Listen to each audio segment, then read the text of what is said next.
Em nome do Pai, e do Filho, e do Espírito Santo. Amém.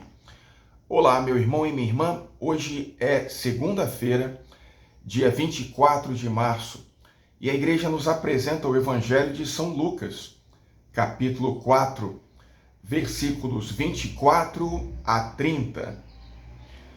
Jesus, vindo a Nazaré, disse ao povo na sinagoga: Em verdade eu vos digo que nenhum profeta é bem recebido em sua pátria.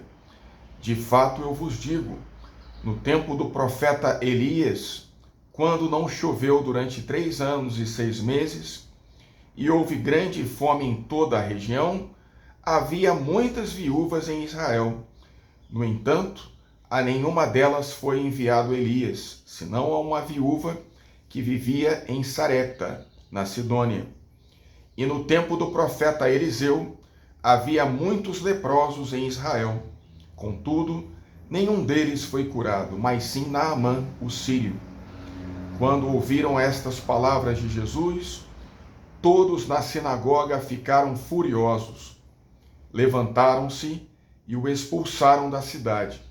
Levaram-no até ao alto do monte, sobre o qual a cidade estava construída, com a intenção de lançá-lo no precipício.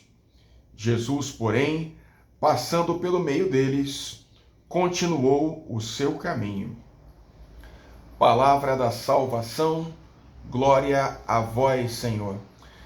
Meu irmão e minha irmã, no Evangelho de hoje nós vemos como Jesus é rejeitado na sua própria terra, em Nazaré, aonde ele cresceu, na sua própria pátria. E ele é rejeitado assim como o profeta Elias foi rejeitado por Israel e também o profeta Eliseu. Jesus menciona esses dois profetas que são uma imagem dele, Cristo. O profeta é sempre boca de Deus, é a palavra do Senhor. E Jesus é a última palavra de Deus. Ele é a revelação plena do amor do Pai para toda a humanidade. É Deus que se faz homem, mas ele não foi reconhecido por aqueles que viviam com ele, pela sua simplicidade, pela sua normalidade, pela sua humanidade. Jesus era tão humano que ele era divino. Ele então, na sinagoga de Nazaré, dá o exemplo de como aqueles dois profetas enviados ao povo de Israel, Elias e Eliseu, rejeitados pelos seus próprios conterrâneos, vão operar as curas e os milagres para estrangeiros, para gentios que não são judeus. No caso de Elias, ele vai matar a fome da viúva de Sarepta.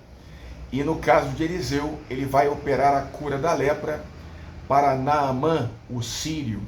Isso escandalizava os judeus de Nazaré, da sinagoga, porque o Império Romano, ele não era judeu e ocupava o povo de Israel.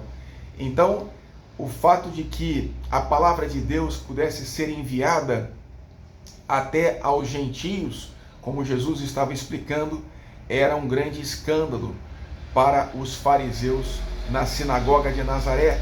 Então eles expulsam Jesus e tentam matá-lo, atirando-o do alto de um precipício, de uma montanha. Aqui já há uma prefiguração da morte de Cristo na cruz, mas ainda não é chegado o momento e Jesus, passando pelo meio deles, vai embora em liberdade. Não houve nenhuma cura ali em Nazaré, porque não havia fé naquelas pessoas. O fato é que nós estamos num tempo favorável, no tempo da Quaresma, no qual Jesus está passando no meio de nós, na mesma simplicidade, na mesma divindade, que está às vezes escondida na normalidade da sua humanidade. Jesus passa no meio de nós, na sua palavra. São Jerônimo dizia: ignorar as Escrituras é ignorar o próprio Cristo. Jesus passa no meio de nós na Eucaristia, escondida em cada altar, em cada igreja, à nossa espera para adorá-lo.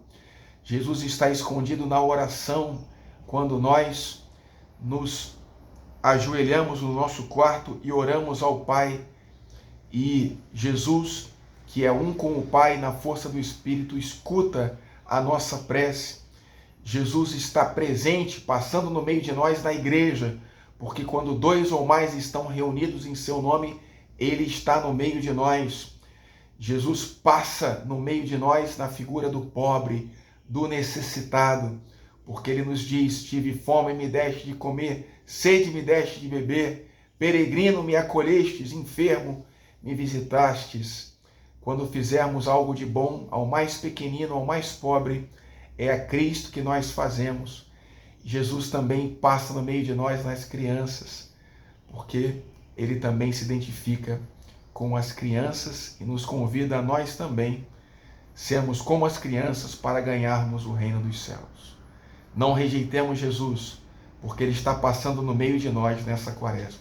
Pela intercessão da Virgem Maria, abençoe-vos o Deus Todo-Poderoso, Pai e Filho e Espírito Santo. Amém.